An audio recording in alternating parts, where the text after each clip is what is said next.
ನಮಸ್ತೆ ಸ್ನೇಹಿತರೆ, ನನ್ನ ಚಂದ್ರಕಲಾ ಚಾನಲ್ಗೆ ಸ್ವಾಗತ. ಇವತ್ತಿನ ವಿಡಿಯೋದಲ್ಲಿ ನಾನು ಹೀರೆಕಾಯಿ ತವೆ ಮಾಡ್ತಾಯಿದ್ದೀನಿ. ಹೇಗೆ ಮಾಡ್ತೀನಿ ಅಂತ ತೋರಿಸ್ತೀನಿ, ಬನ್ನಿ ನೋಡೋಣ. ಕುಕ್ಕರ್ ಇಟ್ಟಿದ್ದೀನಿ. ತೊಗರಿ ಬೇಳೆ ನೆನೆಸಿಟ್ಕೊಂಡಿದ್ದೀನಿ. ಒಂದು 2 ಅವರ್ ಆಗಿದೆ.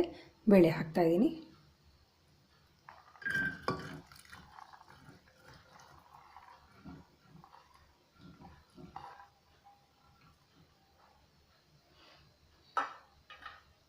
ಬೇಳೆ ಆದಮೇಲೆ ಹೀರೆಕಾಯಿನ ಕಟ್ ಮಾಡಿ ಇಟ್ಕೊಂಡಿದ್ದೀನಿ, ಅದನ್ನು ಆ್ಯಡ್ ಮಾಡ್ತಾಯಿದ್ದೀನಿ.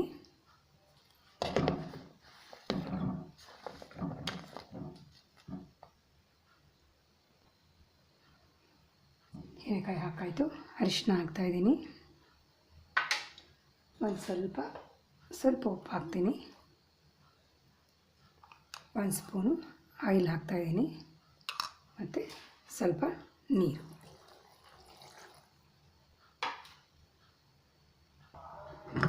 ಲಿಡ್ ಕ್ಲೋಸ್ ಮಾಡ್ತಾಯಿದ್ದೀನಿ. ಇದು ಬೇಯಬೇಕು. 2 ವಿಷಲ್ ಅಥವಾ 3 ವಿಷಲ್ ಆದರೆ ಸಾಕು.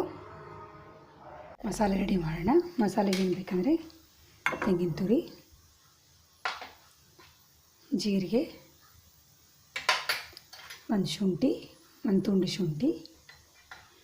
ನಾನು 3 ಹಸಿರು ಮೆಣಸಿನ್ಕಾಯಿ ತೊಗೊಂಡಿದ್ದೀನಿ. ಖಾರ ಜಾಸ್ತಿ ಬೇಕಾದ್ರೆ ಜಾಸ್ತಿ ತೊಗೊಳ್ಳಿ.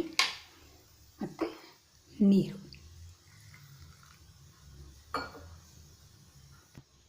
ಮಸಾಲೆ ರೆಡಿಯಾಗಿದೆ. ಕಡಾಯಿ ಇಟ್ಟಿದ್ದೀನಿ. ಇವಾಗ ಹೀರೆಕಾಯಿ ಬೇಳೆ ಪೂರ್ತಿ ಬೆಂದಿದೆ. ಅದನ್ನ ಹಾಕ್ತಾಯಿದ್ದೀನಿ.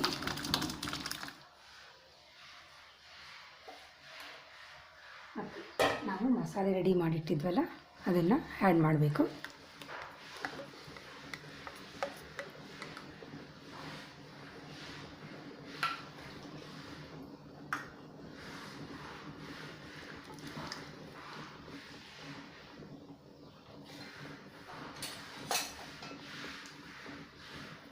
ಮಸಾಲೆ ನೀಟಾಗಿ ಮಿಕ್ಸ್ ಮಾಡಿ ಒಂದು 5 ರಿಂದ 6 ನಿಮಿಷ ಕುದಿಯೋಕೆ ಇದನ್ನು ಬಿಡಬೇಕು.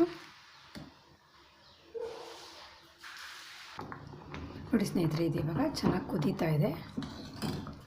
ಇದಕ್ಕೆ ರುಚಿಗೆ ತಕ್ಕಷ್ಟು ಉಪ್ಪು ಹಾಕಬೇಕು. ನಂತರ ಕರಿಬೇವು,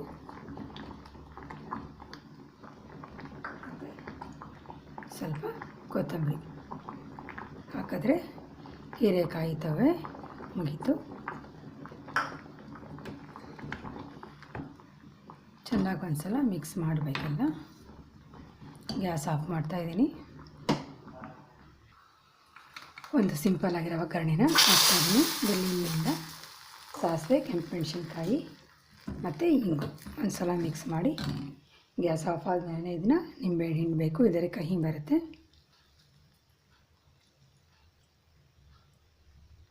ಕ್ಲೀನಾಗಿ ಮಿಕ್ಸ್ ಮಾಡಬೇಕು.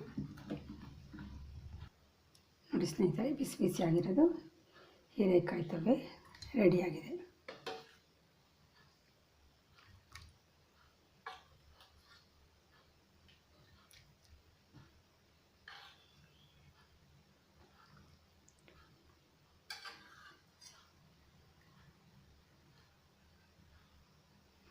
ಬಿಸಿ ಹೀರೆಕಾಯಿ ತವೆ ರೆಡಿಯಾಗಿದೆ. Thanks for watching. ನನ್ನ ಚಂದ್ರಕಲಾ ಚಾನಲ್ನ ಸಬ್ಸ್ಕ್ರೈಬ್ ಮಾಡಿ, ಶೇರ್ ಮಾಡಿ, ಕಮೆಂಟ್ ಮಾಡಿ. ಧನ್ಯವಾದಗಳು.